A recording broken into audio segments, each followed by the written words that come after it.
All right, good afternoon, everyone. Good afternoon. We got sitting here, Bob Wulf, co-founder, Rare Stash Bourbon Company, along with our other co-founder, Dustin Poirier. We've got Cornelius Geary, who wanted to come in and speak to us about our bourbon. He is the publisher and executive editor of Bonforts Wine and Spirits Journal. And then our other partner, Ed Seckinger, Rare Stash president. Welcome to our little Rare Stash tasting in the barrel room. And we're just going to sit and chat and chop it up a little bit. Welcome. We're really happy to have Rare Stash as our American Whiskey of the Year. The number 2 bottling was fantastic. And what my team was really excited about was the history of how that came to be. Your team, everybody with Ed included, what was the process of pulling that all together to get Rare Stash where it is now today? And just Dustin's participation as a big guy in the sports world and kind of moving into the whiskey side. I think a lot of people are excited to hear how he participates in the creation of the brand and what he can do to move things forward and put his thumbprint on the brand. For us, Ed's a big bourbon fan, so we kind of started with being bourbon lovers by trade. And we wanted to do something unique and different in the industry where a lot of companies go to great lengths to make bourbon taste the same in every bottle, but that's really not how bourbon is aged or made. And so for us, it was a process of let's let the natural process of the staves, the liquid that goes in it, the mash bill itself, and how it heats up and cools during the whole maturation process in the barrel, really tell the story, and then take that and bottle it as is, rather than trying to make Rare Stash the same from every barrel. And then we got put in touch with Dustin, and he can tell you that story, but being he's a bourbon guy by nature. And so we just started talking about the concept, what we wanted to do, and then kind of took it from there. Yeah, I'm a big whiskey fan. I've been drinking whiskey for a long time, and my spirit of choice is bourbon. And when these guys reached out to me and kind of told me the idea that they had to have kind of a collector's bourbon that's going to change from batch to batch, and give me the whole rundown of the company and the way they thought it was going to be put together and launch. This was pre-Rare Stash number 1, right before the launch. They already had the one figured out, then told me I would be involved in the flavor profiles and barrel picking of the next, of lot 2, lot 3, and so on. I thought it was a great opportunity to jump on board with the brand that had something different in the bourbon industry. I have a home bar with all kinds of bourbons from all over, and for me, the thought of it's almost like a wine. You get this 1 year everybody's looking for. Same thing with this. When lot 1 is gone, people might be looking for this, in the future. Lot 2, there's only a certain amount, limited release. When this is gone, if you have a lot 2, you might be, one of the last people with it. So that idea of collector's bourbon as a bourbon drinker and buyer myself really sparked interest in the brand. How much time do you have to spend going through samples and visiting Kentucky and knocking on doors and finding those special barrels? These guys do all the groundwork. I'm usually training at home. I'm in Louisiana or Florida. They find barrels that they think could be potential picks. They send them to me. Then they don't tell me their choice, right? They'll send me 2 or 3 barrel picks. I'll try it out. Then I'll say, man, number 2 or number 3 of the samples I really liked. And most of the time, or for the past few, we've all picked the same exact samples. So we're all on the same page. Flavor profile that we're looking for when we launch another Rare Stash. Yeah. So, an interesting story is that when we were picking out number 3, right, which has just got bottled, Dustin had Ed down for Thanksgiving, and we had set down like three different barrel lights that we really liked, but at different proofs. They tried them. A couple of them are like, no, we're not bottling that, and then it was like, no, this one's really good. And then that blending process with Dustin involved. He's a bourbon guy, so he's a part of every blend that we do. But we also learned that Dustin can cook some food too. Big cook. Yeah, Louisiana, drinking whiskey and cooking. A lot of places you think women do the cooking. Louisiana, the Cajun culture, men are in the kitchen. I thought Dustin had it catered, and when I went in, I was like, "Who catered your food?" And it was Dustin. Yeah, all night. He cooked it. It was awesome. Question for Bob. So you've come out with 3 bottling so far. Fourth is the rye coming out. Is that right? Yeah, so we've had number one, which sold out in a hurry, right? Completely different mash bill and ages of barrels. Number two was 7.5 and 8.5-year-old, which I'm sure we'll talk about a little bit about that. At 91 proof, proof makes a big difference too. And then two is almost gone. It's almost out. And then number three is just been bottled. And then our first entry into rye is our 95 rye, 4-year-old rye, which fortunately or unfortunately is already sold out. Right. So we need to get back in the barrel room and do some more rye. And then how often do you think you're going to be launching new bottles?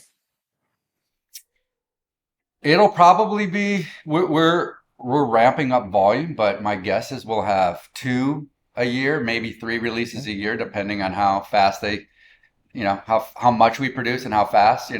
We've been doing about 25 to 30 barrel lots right now so far. That equates to about how many bottles?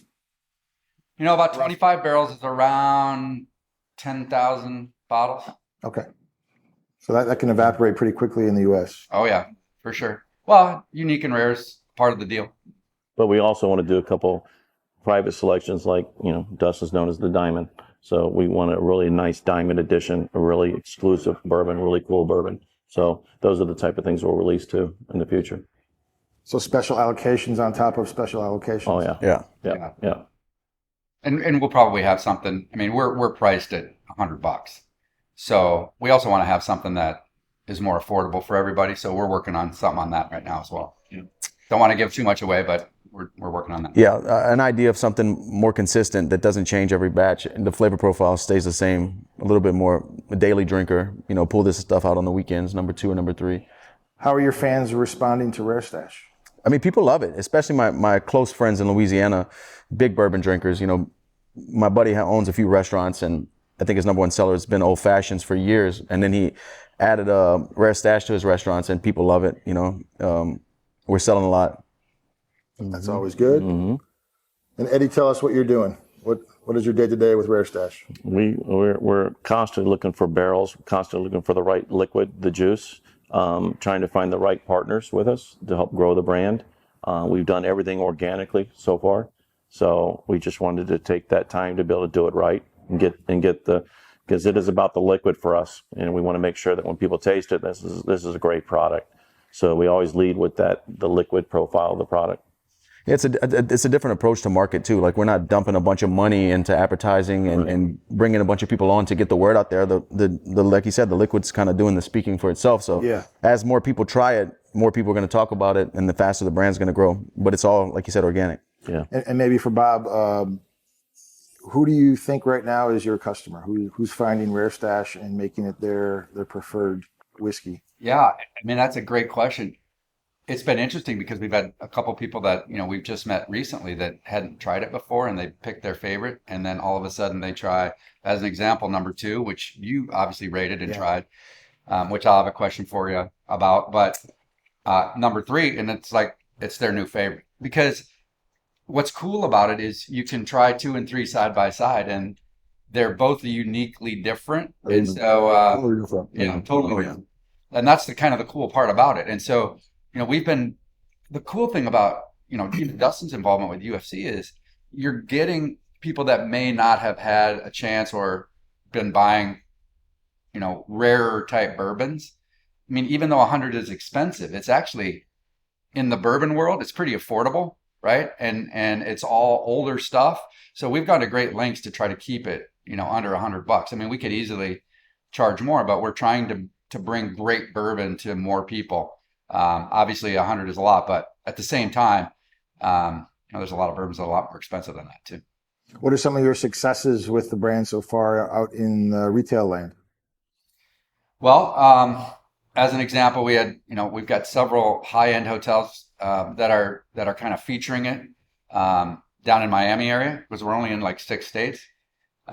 We also have Yardbird, Yardbird's kind of a cool, Southern cooking restaurant that has now kind of made it their Rare Bird, old-fashioned Rare Bird drink. That's what they're calling it. One of my favorite places is Joe Stone Crab down in Miami. Yeah.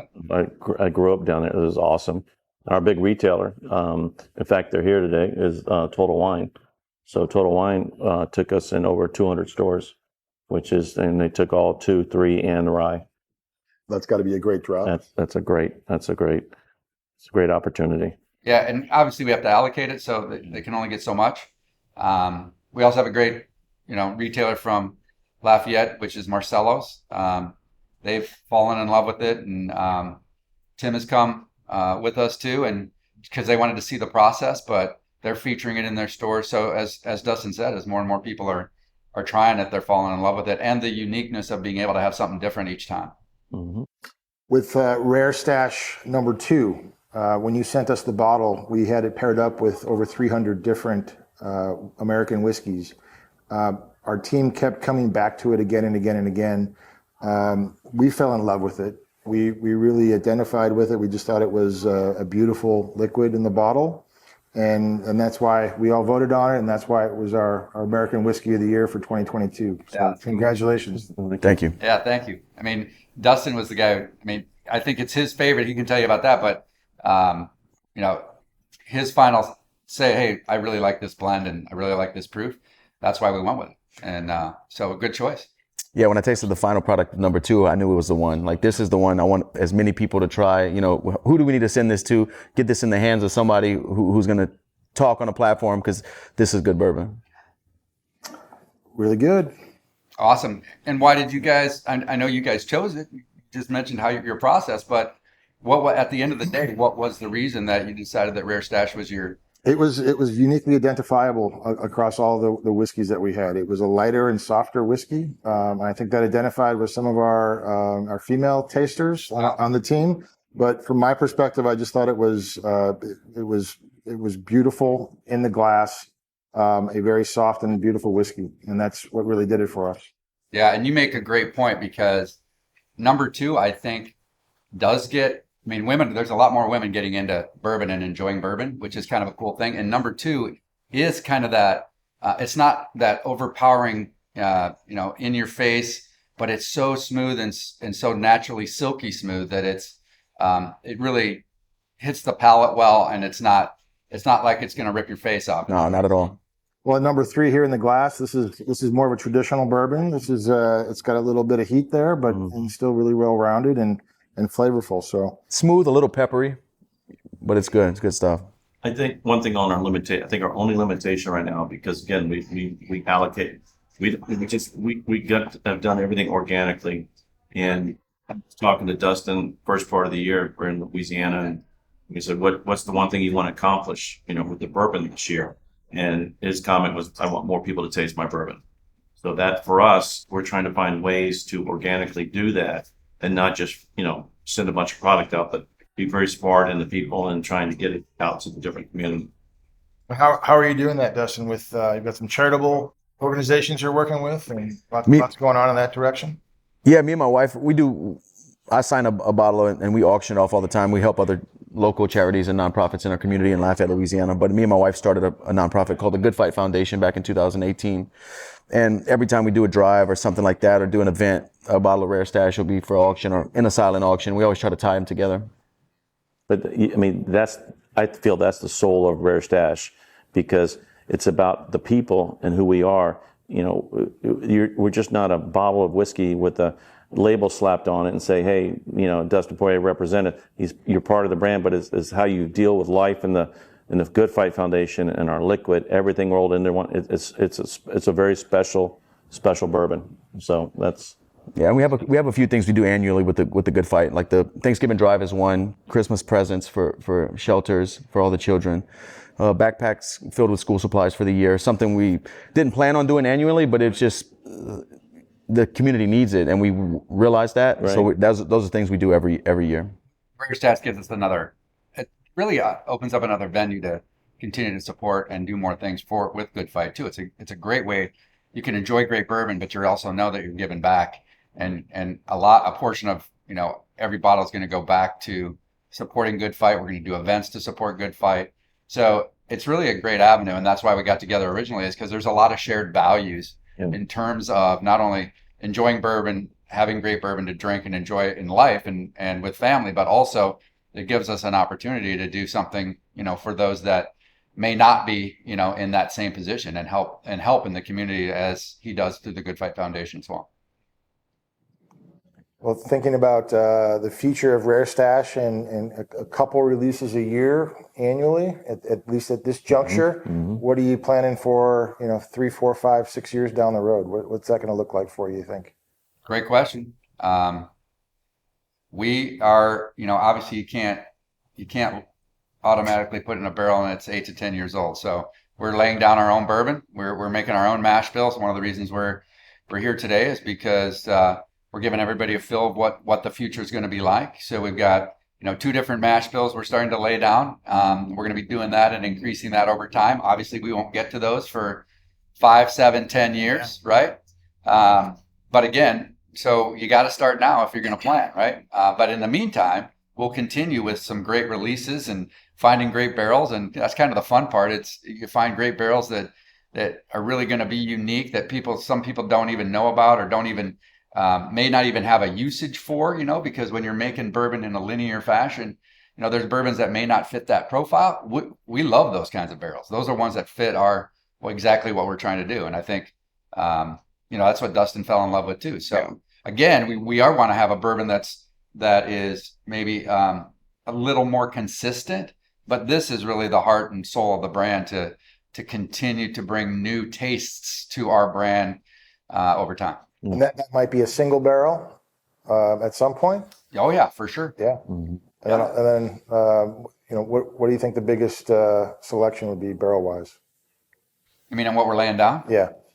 Well, we're experimenting a lot right now with 4 grain, right? So not a lot of people are doing 4 grain. It's a unique.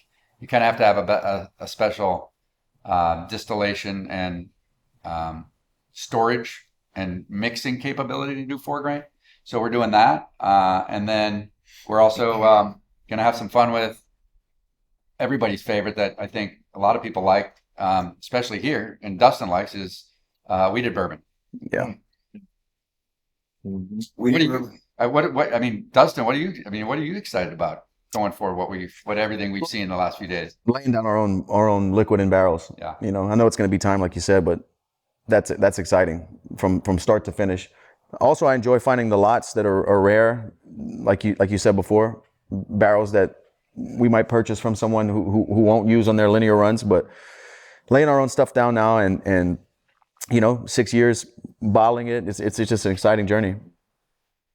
So if you look at 2 versus 3, right? So 2, American Whiskey of the Year, 75-21-4 mash bill from 2 different distilleries, right? 2 different barrel chars, char 3 and char 4, 7.5 and 8.5 year old.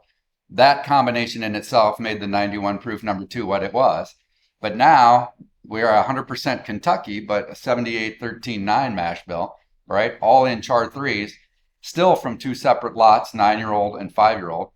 And you can do so much more and have so much more fun when you actually take and blend unique bourbons, and you can really bring out the natural flavors.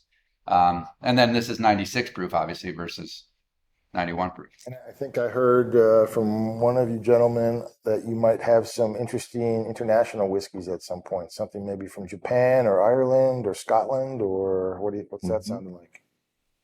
Well, yeah, I mean, with with Dustin being a UFC fighter, right? And UFC is a global sport.